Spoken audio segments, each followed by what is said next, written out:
मसला जेड़ा उनका हाल होंदा है।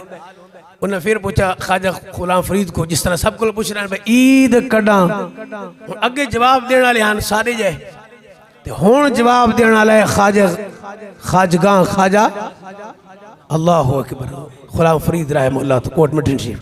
और सवाल कर रहे हैं, हर बंदा जवाब दे रहे पागल अजीब अज ईद फिर पूछ रहे कि ईद कड़ा। वो जो ख्वाजा साहब तशरीफ लाया तूने बात वही सवाल किया जी ईद कड़ा। आप फरमाया यार मिले जड़ा।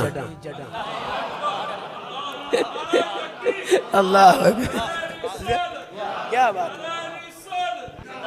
हाले गलत यार उन्हें कहा ईद कड़ा है तो सारे जवाब देता होर तो जिरा आशिक उन्हें कहा ईद कड़ा हुण कुछ सवाल उसे कह बड़े कोलो सवाल पूछे आए जवाब ये मिले ईद पढ़ के आ रहे हैं तो फिर पूछ रहे हो ईद